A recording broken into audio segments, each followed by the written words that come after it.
पाठ 27 मौखिक अभिव्यक्ति वर्बल एक्सप्रेशन। मनुष्य बोलकर या लिखकर अपने भावों और विचारों को अभिव्यक्त करता है। इस प्रकार अभिव्यक्ति के दो भेद हो जाते हैं, मौखिक अभिव्यक्ति एवं लिखित अभिव्यक्ति।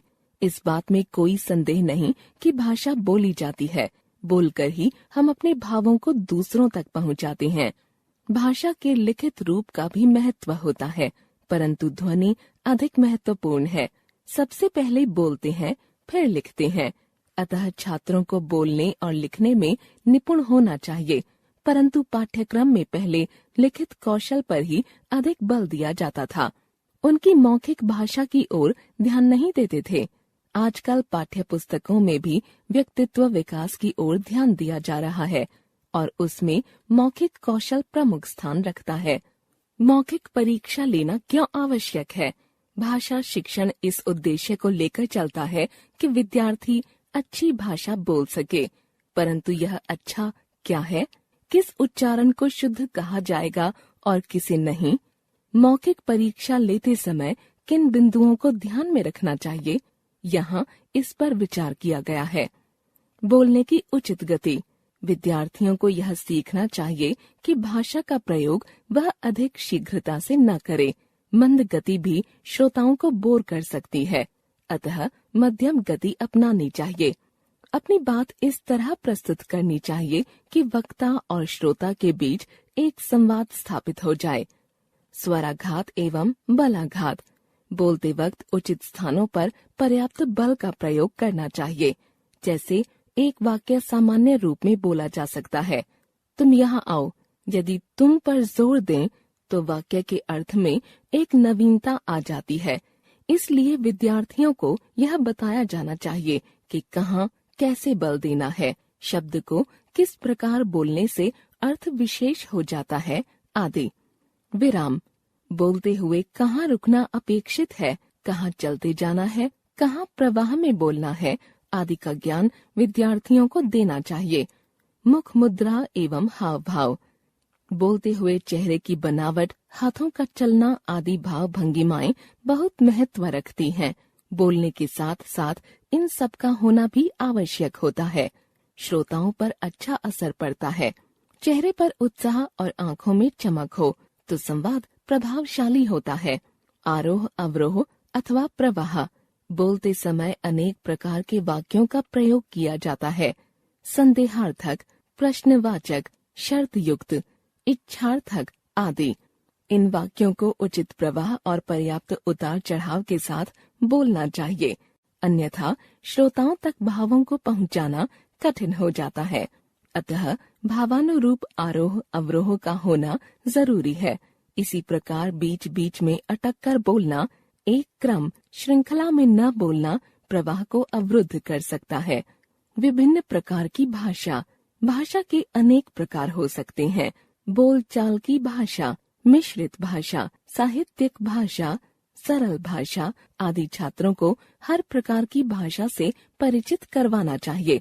विषय के अनुकूल ही भाषा का चयन किया जाना चाहिए। प्रत्येक स्थान पर कठिन भाषा का प्रयोग नहीं किया जा सकता। अलग अलग अवसरों के अनुकूल भाषा विभिन्न रूप धारण करती है। शिष्ट भाषा प्रयोग। विद्यार्थियों को कुछ शिष्ट शब्दों से परिचित करवा देना चाहिए। किसी के नाम से पहले सुश्री, श्री, श्रीमान, श्रीमती आदि का प्रयोग सिखाना चाहिए। इसी प्रकार क्षमा करें, मैं आपकी क्या सहायता कर सकता हूँ, मेरे योग्य सेवा, क्या आज्ञा है आदि का प्रयोग आना चाहिए। वाद विवाद या भाषण प्रतियोगिताओं में संबोधन के नियमों को यथा अध्यक्ष महोदय, मेरे प्रतिपक्षी ने, आदरणीय निर्णायक मंडल आदि कैसे बोला जाता है, छात्रों को यह आना ही चाहिए। वस्तुतः छात्रों को पहले यह सिखा देना चाहिए कि सभा में किस प्रकार बोला जाता है। इसके अतिरिक्त वाक्य गठन, शब्दावली, मधुरता, ओजस्विता, शब्दोच्चारण, सरलता आदि की मौखिक परीक्षा लेनी चाहिए। मौखिक परीक्षा में क्या हो? वाचन क्षमता, पाठ पढ़वाकर, वाद विवाद करवाकर, गायन, कविता वाचन कराकर, अभिव्यक्ति अथवा अभिनय, किसी भी अंश की नाट्य प्रस्तुति द्वारा, परस्पर वार्तालाप, विभिन्न विषय दिए जा सकते हैं। चित्र वर्णन, कक्षा में बड़े बड़े चित्रों को दिखाकर उनके विषय में अनुच्छेद या कुछ वाक्यों को बोलने के लिए कहा जा सकता है। कहानी वाचन, माह में एक बार छात्रों को कहा जा सकता है कि कोई कहानी पूरी कक्षा को सुनाएं। प्रतिदिन 5 मिनट इसके लिए रखे जा सकते हैं। 20 छात्र एक महीने में 20 कहानी सुना ही देंगे। काल्पनिक वर्णन, जैसे किसी डरावनी रात का वर्णन करें, कहीं घूमने गए थे वहाँ का वर्णन करें, अपने दोस्त के बारे में कुछ बताएं, तुम्हें गुस्सा कब आता है। इस प्रकार अनेक विषयों को दिया जा सकता है। भाषण, विभिन्न तत्कालीन विषय दिए जा सकते हैं। वाद विवाद, कक्षा में ही 2 दल बनाए जा सकते हैं। विषय के पक्ष और विपक्ष में 2 या 3 मिनट का समय एक वक्ता को बोलने के लिए दिया जा सकता है। चुटकुलों एवं पहेलियों का वाचन, ऐसा देखा गया है कि छात्रों को हास्यप्रद घटनाओं को सुनाने में बहुत आनंद आता है, अतः उन्हें प्रेरित करना चाहिए कि वे चुटकुलों को सुनाएं, पहेलियां पूछें आदि। सामान्य ज्ञान प्रश्नावली, सामान्य ज्ञान पर आधारित प्रश्नों का निर्माण हिंदी भाषा में करें और आपस में पूछें। साक्षात्कार लेना और देना, विद्यालय के कैप्टन, हेड बॉय आदि को कक्षा में बुलाकर साक्षात्कार लिया जा सकता है, अथवा कक्षा के ही कुछ विद्यार्थियों को बारी बारी साक्षात्कार देने और लेने के लिए तैयार किया जा सकता है। इसके लिए छात्रों से पहले ही प्रश्नावली तैयार करने को कहा जा सकता है। टेलीफोन पर बातचीत करना, इसका नाट्य रूपांतर करवाया जा सकता है। कक्षा में ही 2 छात्रों को सामने बुलाकर खड़ा कर दिया जाए और एक संभावित घटना दी जाए, जैसे आप अपने घर पर पार्टी का आयोजन कर रहे हैं, अपने मित्र को निमंत्रण दीजिए आदि।